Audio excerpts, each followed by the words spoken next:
वो घटनाएं लगभग अक्टूबर के आसपास हुई थी। मैं एज़ यूजुअल अपने कॉलेज में था और बाहर ज़ोरों की बारिश हो रही थी। शाम को जब कॉलेज से छूटने का टाइम हुआ तब हमें ये बताया गया कि हम अभी जा नहीं सकते क्योंकि बाहर 1-1.5 फुट गहरा पानी भर चुका है। सो हम वहीं पे वेट कर रहे थे कि बारिश रुके। शाम को 7 साढ़े 7 के आसपास मैनेजमेंट ने कहा कि आज की रात हम कॉलेज पे बिताएंगे और हमें खाना भी वो प्रोवाइड करेंगे। सो हमें अपने फैमिली को इन्फॉर्म करना पड़ेगा। मैंने तुरंत ही अपने फैमिली को कॉल किया और बता दिया कि मैं कॉलेज में हूँ, आज नहीं आ पाऊँगा और आप लोग भी कहीं निकल के जाना नहीं, सेफ रहना। रात को मैं सो नहीं पाया। बारिश ने वैसे ही मेरा सर दर्द बढ़ा के रखा था। Personal issues. सुबह जब सब दिखने लगा बाहर तो ऐसे ही जाके चेक किया बालकनी वाले एरिया से। तब नीचे जब देखा तो वहाँ पे लगभग 2nd फ्लोर तक पूरा पानी भर चुका था। अगर कोई ऊपर से कूद जाता तो उसे कोई चोट नहीं लगती, इतना पानी। फिर सुबह के 9-10 बजे के आसपास बोट्स में लोग आने लगे, जो मछुआरे थे ना वहाँ के वो। फिर हमें 20-30 लोगों के गिनती में किसी सेफ जगह पे ले जाया जा रहा था जहाँ पे पानी ना हो, ताकि फिर हमें किसी और जगह पे, किसी दूसरे डिस्ट्रिक्ट पे ट्रांसपोर्ट किया जा सके।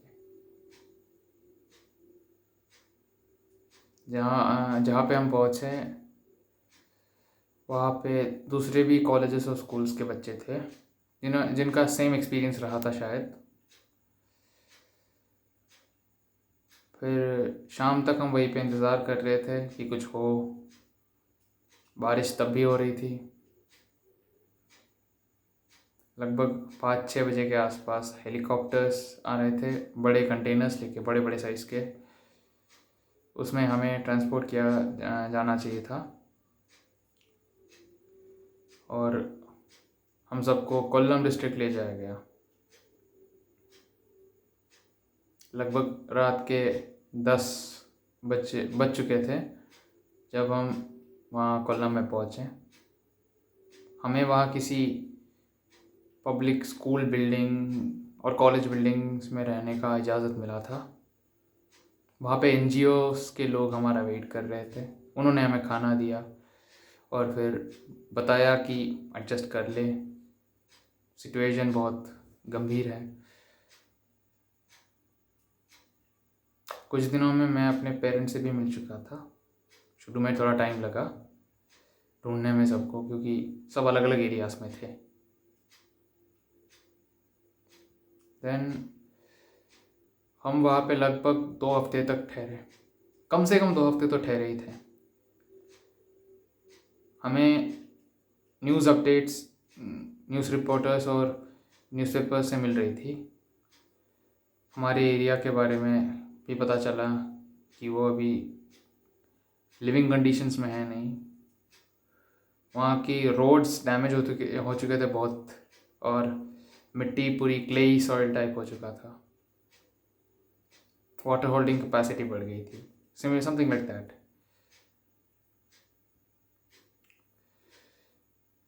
आई एम हैप्पी कि हम सबकी जान बचाई गई, लेकिन अगर वो लोकल लोगों ने हमारी मदद ना की होती तो पता नहीं आज क्या होता, हम किस हाल में होते।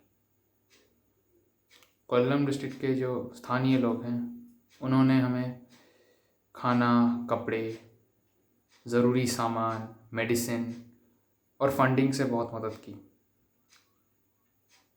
गवर्नमेंट ने हमारी कोई मदद नहीं की थी इनिशियली।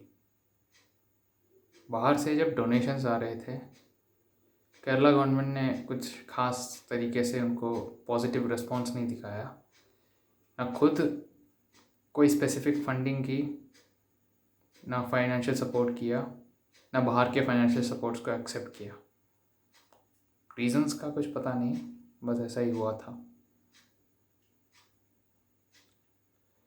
फिर आगे जाके जब सेंट्रल गवर्नमेंट से ऑर्डर आया, जब एड्स आया था, आप लोगों ने तो देखा ही होगा, तब फंडिंग एक्सेप्ट की गई। और फिर धीरे धीरे वी फॉट बैक, जो प्रॉब्लम्स थे, जो डैमेजेस हुए थे, सब ठीक किया गया। एंड टाइम लगा, बट नाउ बाकी तो अब जानते हैं, जो हुआ सबने देखा। ये जो इंसिडेंट्स हुए थे केरला में, हिस्ट्री में दर्ज होंगे।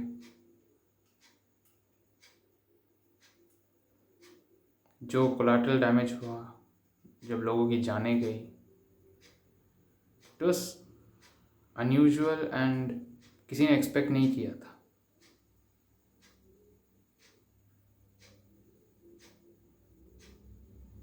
मैं शुक्रगुजार हूँ ऊपर वाले से और उन लोगों से भी जिन्होंने हमारी मदद की। आज हम जिंदा है, बस शुक्र है कि आगे ऐसा कुछ हुआ नहीं, और आशा है कि आगे भी ऐसा कोई डिज़ास्टर केरला में या किसी और जगह पे भी हमारे देश में ना हो। All's well now, and I'm satisfied for that, at the least.